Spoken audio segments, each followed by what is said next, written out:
Thank you to all of you for being present today. And I thank especially the members of the press here amongst us. So, as you would be aware already that we had our first inaugural event that was held at Britannia House, Omnicane, and where we all took the floor and we explained the purpose of the visit of Flory and her team. So from the 29th November till the 7th of December, we have the pleasure of hosting a technical team from the Corporate Council on Africa, headed by Mrs. Flory Lazo, the CEO and President of the CCA. And Mrs. Lazo is, of course, an old acquaintance of Mauritius for having been on frequent visits here. I think since the last 25 years, if I'm not mistaken. But that was at a time when she was assuming very important roles in the US administration.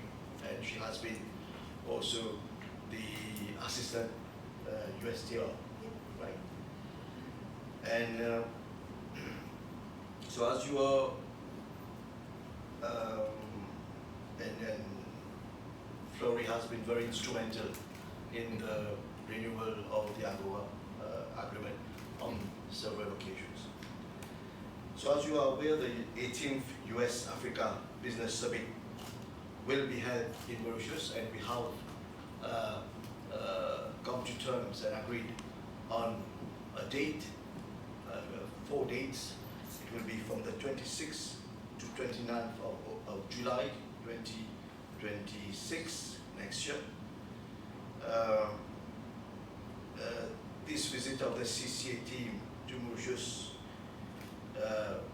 has been scheduled in the context of finalizing the details with respect to the hosting of the next year's summit. So this is the reason why the advance team is here. There are a few details. We've had a few virtual meetings with the team, and we agreed that this physical visit would be ideal for the team, the experts, to see with their own eyes certain issues that needed to be resolved. And I'm happy to say that we are nearly agreeable on most of the issues, which are going to be probably mentioned by Flory. Allow me to express our gratitude to the CCA board for choosing Mauritius to host the summit. You know, it was not a choice. It's good that you know, I think I didn't mention it, that there was some competition between a few African countries with regards to the choice of the place where the summit would be held. And I'm glad and I'm thankful to the board for having chosen Mauritius as the place. We are, of course, excited to live up to the challenge. I know it's a big challenge. We are expecting about 2,500 to 3,000 delegates. That's going to be, I think, the first kind of summit that is going to be organized. I remember there was the SID summit in the past, that was back in 2004, 20 years back. And this summit is going to be another very grand summit that we are expecting to organize. And as you would agree with me, it would require a lot of preparations. So this is why we are starting 1 year ahead. Right? So let me underline that the summit is expected, of course, to bring together some high caliber people, if I may say so. So there's going to be heads of state, high level government officials, private sector leaders, and of course development partners from both the US and Africa, right? And so the idea of hosting this summit is that Mauritius aims, of course, to strengthen the US-African partnerships.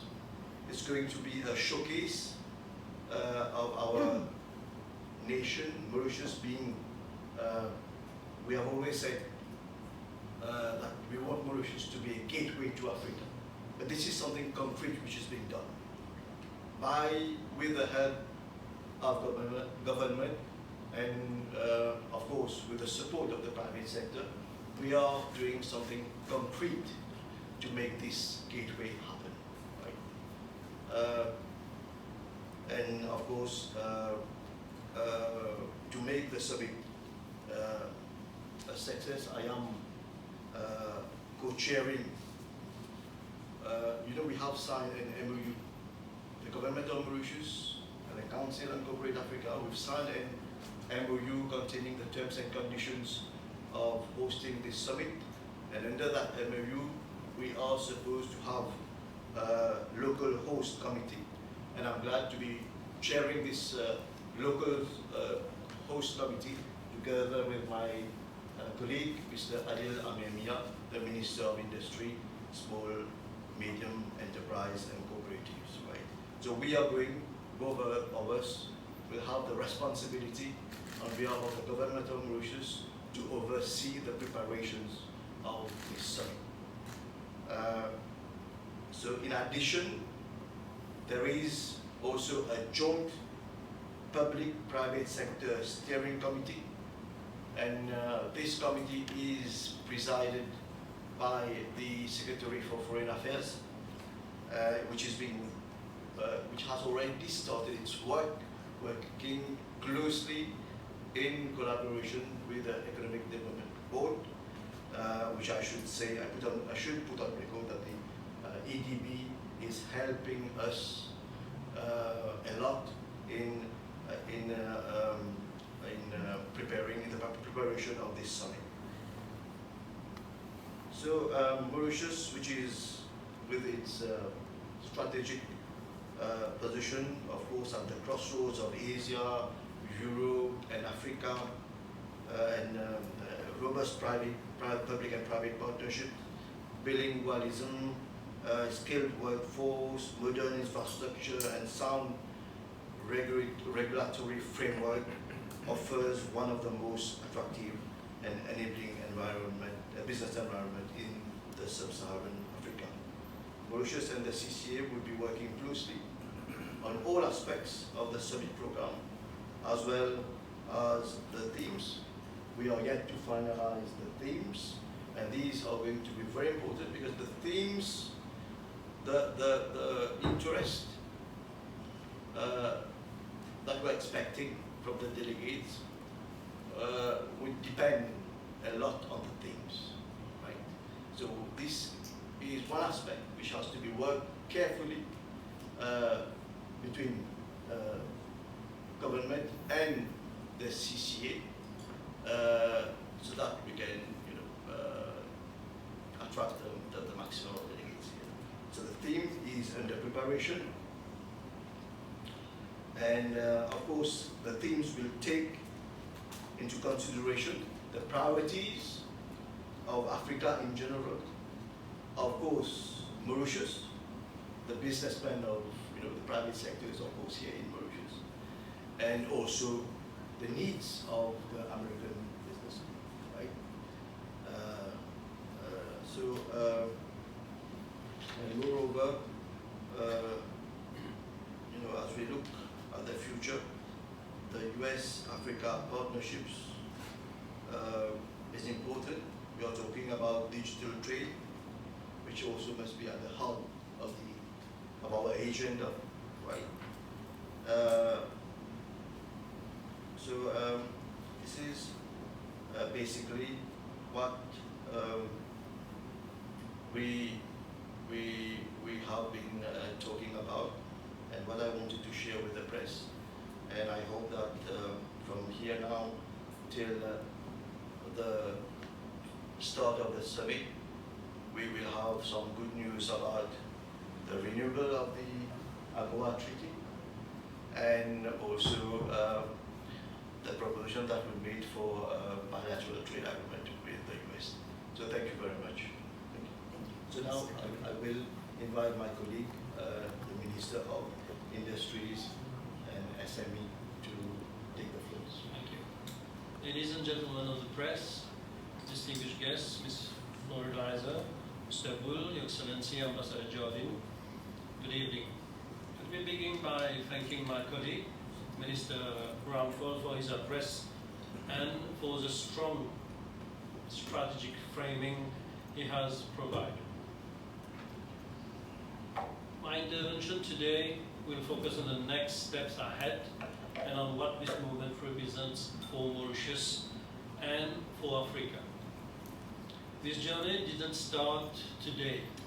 It began earlier this year at the US-Africa Business Summit held in Luanda, Angola, where I had the privilege of leading the Mauritian delegation. Myself and the SFA Minister Bishindoyab was there in Luanda. And it was in Luanda that we signaled our intent, our intention to host the next summit. And it is from this moment that the commitment, but all of our subsequent work has flowed. And we are witnessing today is a continuation of that strategic momentum.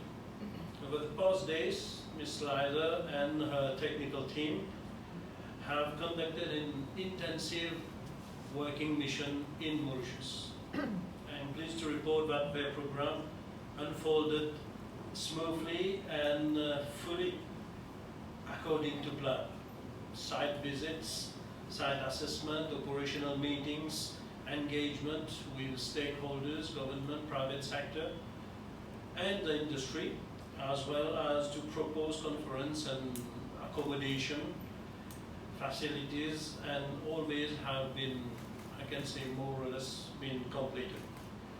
We also appreciate the positive feedback that we have had regarding the venues and the overall amenities. This gives us confidence that Mauritius is prepared to deliver a world-class summit. The 2026 summit is more than a meeting. It is a strategic platform to reposition both Mauritius and Africa in the evolving global economic landscape.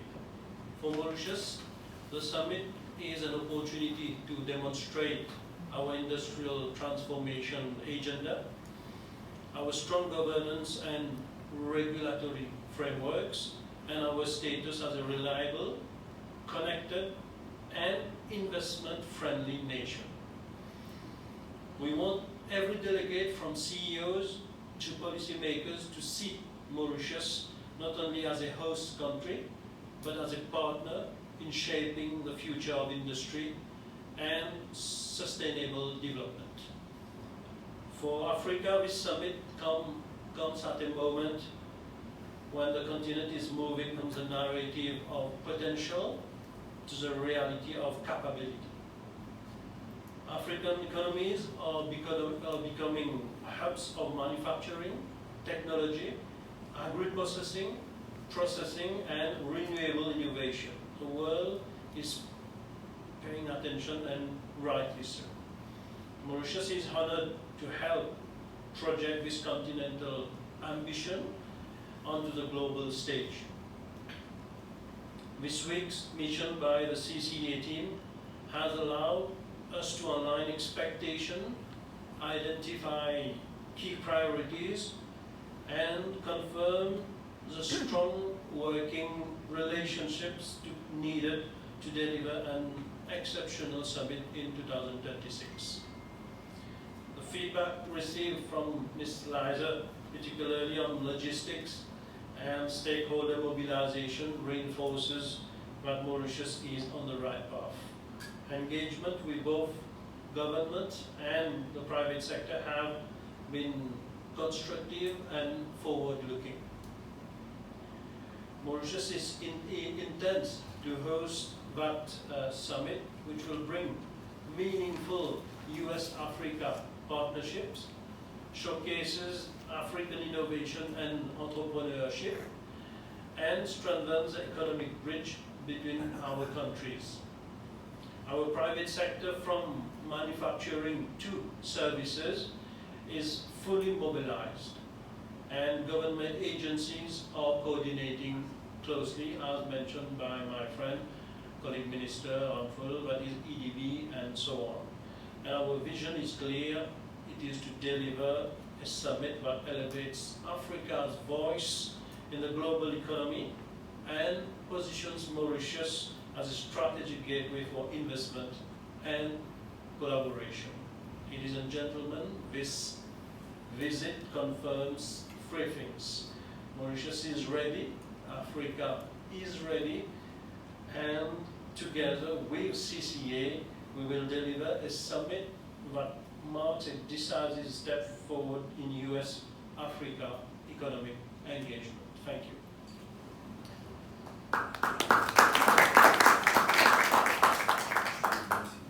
I now have the pleasure to invite you to view on screen a video presentation prepared by the Corporate Council on Africa on the forthcoming US-Africa Business Summit.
In 2026, US and African government and private sector leaders will meet in Mauritius for the 18th US-Africa Business Summit.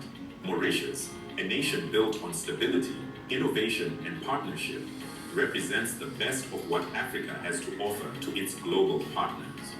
The next chapter of US-Africa trade, investment, and business begins right here.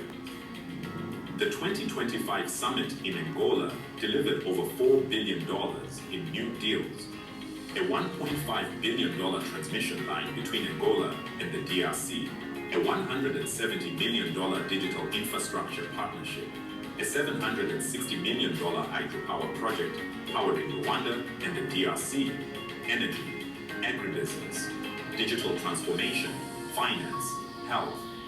There is tangible impact in the US-Africa trade, investment, and commercial relationship. As we accelerate the implementation of the AfCFTA, which has now been ratified by 49 members of the African Union, and trading is commencing within this regime, the objective for the African continent is to deepen continental integration, ensuring continuity and predictability of trade, particularly trade between the United States and African countries. Join African heads of state, ministers, key U.S. government officials, and CEOs and senior executives of U.S. and African companies as they shape the path forward for U.S.-Africa economic and commercial ties. There's almost 1,000 business people here today, but all of our official travel in Africa, we will be carrying business leaders with us everywhere we go because this is a priority. Next, I don't have to convince the people in this room. You're already here, but we've got 300,000 business-ready American businesses who aren't doing business in Africa. That's my job. We have to find them, we have to make sure they understand what's available here and bring them to the market as well. Our collective efforts are shaping a future where Africa and the United States thrive together. I encourage all of us to approach this summit with a spirit of collaboration. Let's think beyond just business deals and transactions, but towards long-term transformation. Mauritius is a nation built for partnership, a hub for innovation, a gateway for investment, and the home of the 2026 US-Africa Business Summit.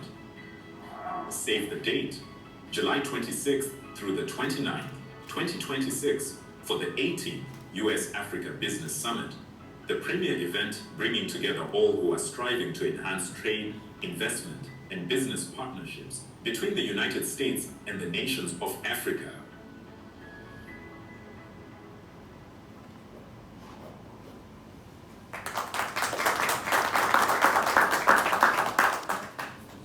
I shall now invite Mrs.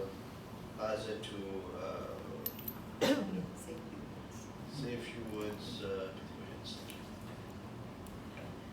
Well, good afternoon to the ladies and gentlemen of the press. Thank you so much for being here and joining us on behalf of Corporate Council on Africa, including my board of directors, and I'm delighted to have the Vice Chair, Jean-Ramon Boule, Vice Chair of the CCA Board of Directors here.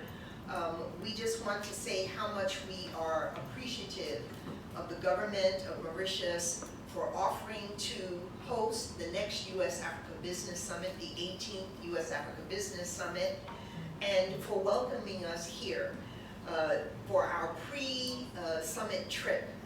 And to my team who has worked hard to make this happen, we're delighted to be here. It's an honor for us to be in Mauritius and to work so closely with the government of Mauritius and its private sector to make sure that we have a successful 18th U.S.-Africa Business Summit. I had the privilege and honor of meeting earlier today with His Excellency, the Prime Minister of the Republic of Mauritius, the Honorable Dr. Ramgoolam, and we remembered together first having met here in Mauritius. I think it was the first time I met him was in 2011. So we were reminiscing about that. So it's an honor to be here, and it's a privilege for us to collaborate with Mauritius, its government and its private sector to host this event. And I am pleased that I'm here today alongside the Honorable Minister Ramphal, Minister of Foreign Affairs, Regional Integration and International Trade, and the Honorable SMA Amir Mia, Minister of Industry, SMEs, and Cooperatives. As we officially announce the 2026 U.S.-Africa Business Summit and the dates for it, everyone remember, July 26 to 29, 2026. Don't go on vacation yet. Stay here and be a part of this. Let me just say that the importance of the press is so critical because it's a real opportunity to get out the word about Mauritius, everything that you're doing here as a country that has done so well in diversifying your economy, and in taking the lead in key sectors, whether it's financial services or digital or tourism. And so we're pleased. We'll be bringing other press with us, but you, the press of Mauritius, are so important for for the success of the summit. So we want to make sure you're here and that you use the summit to give visibility to Mauritius, not only for what Mauritius offers U.S. business people, but also what it offers in terms of the continent of Africa. For more than 30 years, CCA's mission has been clear: to strengthen trade, investment, and commercial ties between the United States and Africa. We are exclusively focused on Africa, and our members, which are both U.S. and African companies, SMEs, as well as multinationals, are members of CCA, and they are operating in all the sectors that are driving growth here on the continent, as well as in the United States. The summit, the U.S.-Africa Business Summit, as you know, is the premier platform that we use to advance our mission. And we know that there's so much more that the United States can do with its African partners here. So each year at the summit, we bring together African heads of state, senior U.S. and African government officials, CEOs, investors, SMEs, and thought leaders to explore opportunities, address challenges, and build impactful partnerships. And let me just say, we will not be able to do this well on the U.S. side without the support of Ambassador Jardine and the U.S. Embassy team here. And so I'm thankful that Ambassador Jardine is here today joining us for this important press conference. Mauritius offers an exceptional setting for this gathering. With its strong institutions, strategic location, and long-standing commitment to openness and collaboration, Mauritius exemplifies the kind of environment that enables business to thrive and partnerships to grow between the United States and the nations of Africa. We are delighted to work with the government of Mauritius to host public and private sector leaders from across Africa and the United States for productive dialogue, new opportunities, and transformative connections. Over the coming months, our teams will continue to work closely together to ensure that the 2026 summit reflects the ambition, vision, and energy that the moment calls for. We look forward to showcasing Mauritius to the world, and certainly to the United States, and to advancing the shared goal of deepening trade and investment ties and business ties that benefit both the United States and Africa. Thank you once again to our distinguished ministers, to the ambassadors that are here, and thank you to the Mauritian press for being here today. We look forward to returning in 2026 in July for what promises to be an outstanding summit. Thank you so much.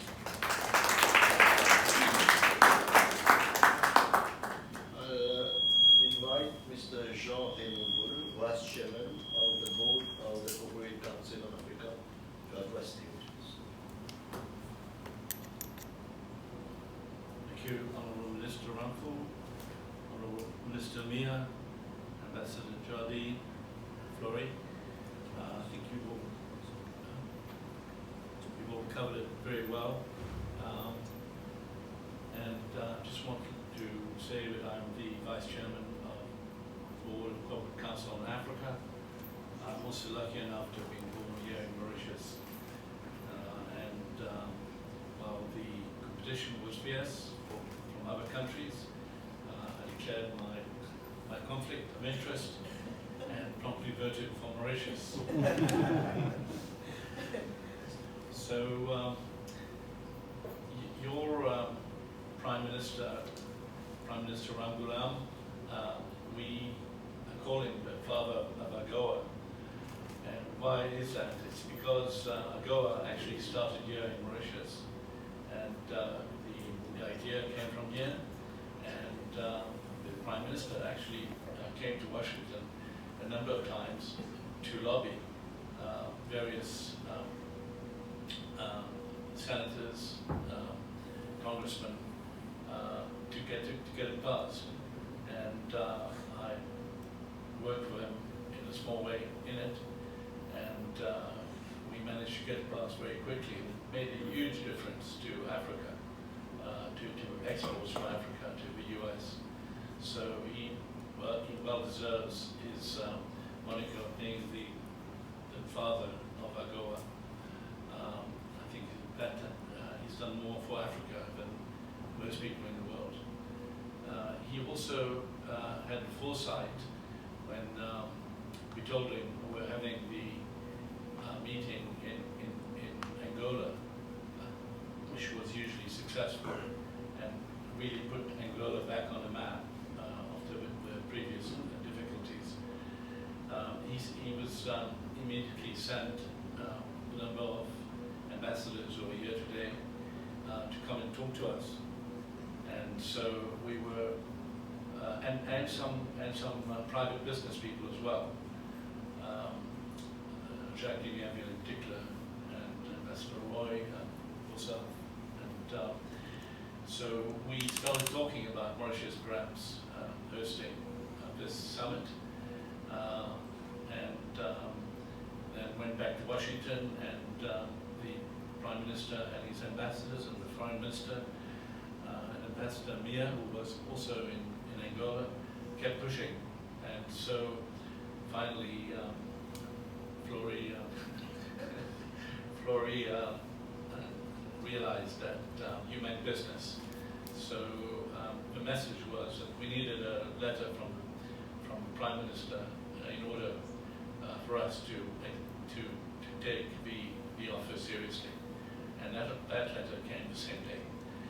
So the speed with which your administration acted made a huge difference.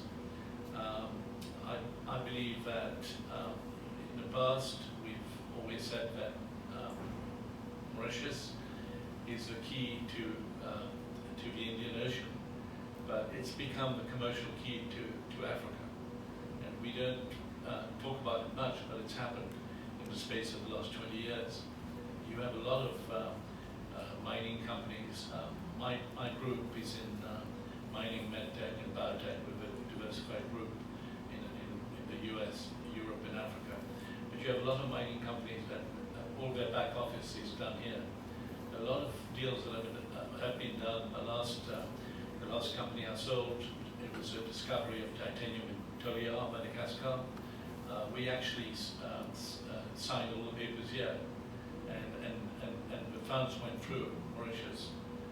So a lot of mining companies are using Mauritius, a lot of oil companies. So Mauritius has become that, has become the key to Africa. And I also believe that we understand, we as Mauritians, really understand Africa very, very well. As you go through Africa, you see a lot of Mauritians in positions of CEOs, chairmen of various businesses. It's really quite impressive. And of course, Mauritians are also able to work not only in the former English territories, but also in the French territories. So you see them there as well. So this is extremely important, and with the foresight of the Prime Minister, we are going to be bringing here some of the most important members of the US administration. What's that mean? It means also that not only Mauritius gets put on the map for itself and for the rest of Africa for commercial reasons, but also it means that some of the largest financing institutions in the world, such as DFC, which is formerly called OPIC, Exim Bank, etc., who finance some of the biggest projects in the world, will be here. So they also do. If you're investing in Africa, they'll take a lot of the stress out of it by being able to actually get guarantees and to ensure to get political insurance for your investment in Africa, which is crucial. So you'll get to meet these various people, these various institutions. and be able to rely on them going forward. We do need more involvement of Americans here in Mauritius. Ambassador Johnny has done a really great job here in Mauritius pushing for exactly that. And we're very lucky to have him in this country. I mean, I don't really need to tell you too much, except that if you drive from here, you'll see a very, very big building being built. It's not by accident that they're spending 200 million just for an embassy. They mean business. And in addition, perhaps this is not so politically correct, but we do have to look forward to Chagos, where we have a relationship of being of having America as a tenant, which is in so many ways so good for this country, and certainly excellent for the economy going forward. So again, I want to thank you. I'm really glad to be home. I'm really excited about the fact that this is going to put, definitely going to put Mauritius on the map and help Africa. So thank you very much. Thank you, Flory, for putting up with me, and Minister, thank you all. And that's all I have to say. Thank you very much.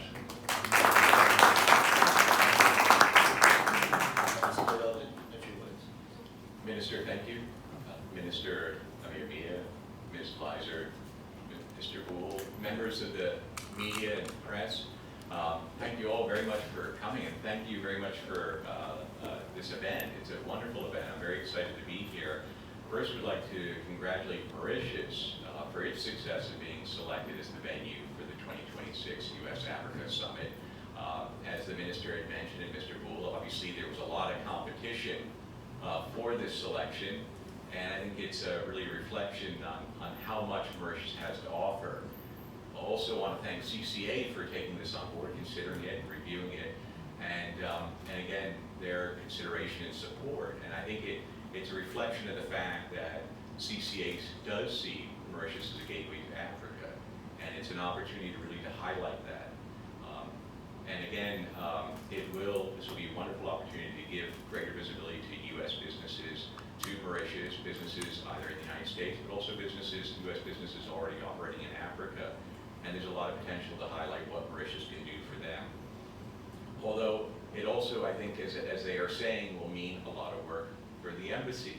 And I guess that's why I get paid, and that's why we all get paid. We want to do this, and we're very excited from the U.S. Embassy's perspective to be able to support this, to support the government of Mauritius, to support CCA, and also to host what will likely be a significant and sizable delegation of U.S. officials from various agencies. And again, as Mr. Gould noted, they will bring a lot of resources, a lot of focus, a lot of attention, and so it brings great opportunity. So from the U.S. Embassy side, this is wonderful, very excited. Again, thank very much the government of Mauritius, CCA, for this opportunity, and we're looking forward to a very exciting and very busy 2026. Thank you all very much.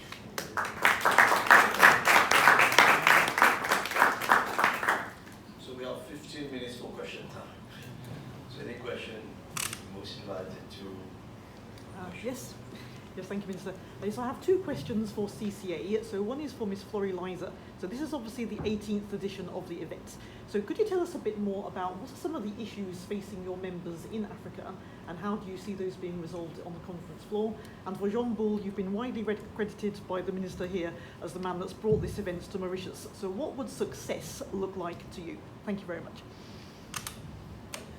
So thank you for that question. You know, I think one of the things that CCA has done and continues to do is to shine the spotlight on Africa and what the opportunities are here.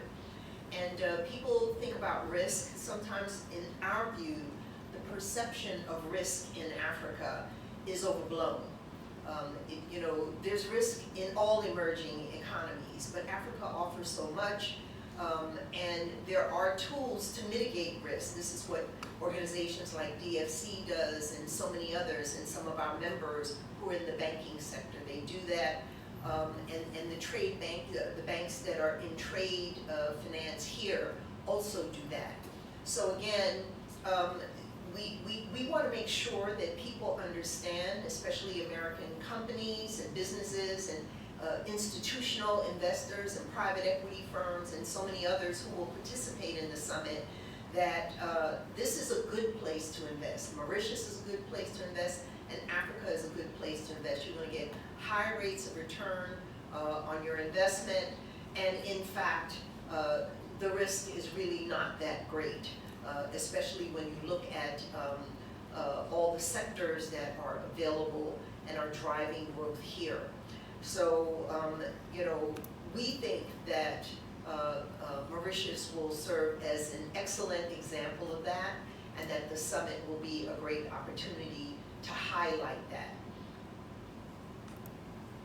Thank you, Flori. Well, success looks like 3,000 people attending the conference, 15 delegations, perhaps 6, 8 heads of state, many ministers, and lots of contracts signed, not just between America and Mauritius, but also between various African countries. We're starting to get more and more intra-Africa trade. So this will also be conducive to having more trade between Mauritius and Africa, and between African countries. That looks like success, and then we will have President Trump's top people here, and that does put Mauritius on the map, and it really brings us closer to America, and we need more American involvement here. We'd love to see a lot more tourists here. We'd love to see more big American banks here. So that's what success looks like in my book, speaking as a Mauritian. Thank you. Yes. I'm Rabat Koshe from the Mauritian newspaper. 2 questions. I'd like to firstly to know whether the place where we will host 3,000 people and more, because a lot of people has already been identified. Is it Swami Vivekananda? Secondly, where are we with the negotiation concerning the bilateral trade agreement between Mauritius and USA? Do you expect it to be signed before the conference or after the conference?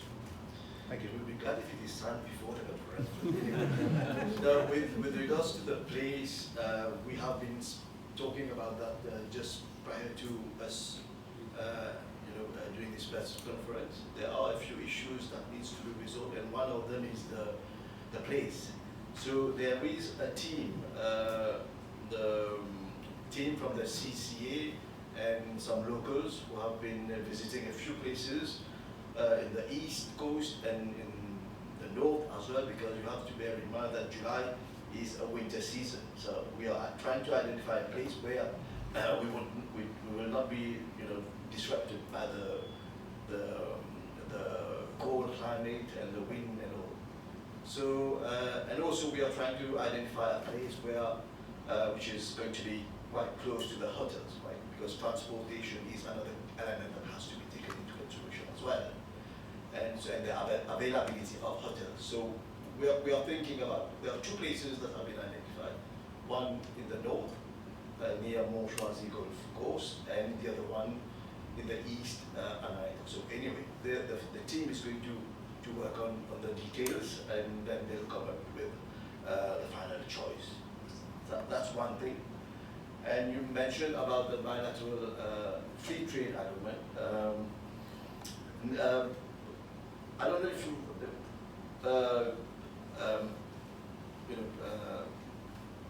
taken into account that President Trump is moving geographically. He's been in the Asian countries where he has signed bilateral agreements. He's just recently signed bilateral agreements with South American countries. He went to Europe, and he hasn't touched upon Africa yet. And from all the negotiations, I've been in direct negotiation with the Deputy Secretary of State, Landau, Mr. Landau, and would suggest that whenever negotiations are going to start with the African countries, there are two countries that come at the top of the list, Kenya and Mauritius, right? So, and we are also engaging with the USTR at the level of our mission. You know, we have a new ambassador now in Washington, so she's engaging with the USTR. In fact, I can share it with you. This morning, he has sent us a note verbal informing us that she met with Mr. Greer, who is the president of the USTR, and he mentioned to our ambassador that very soon negotiations are going to start with Mauritius on the free trade agreement. So that's the only information that we have so far. Great.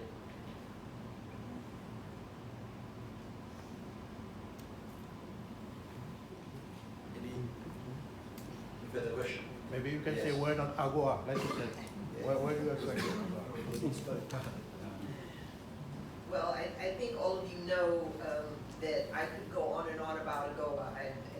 I'm passionate about it. I had the privilege of working on its implementation for many years, was there in the beginning.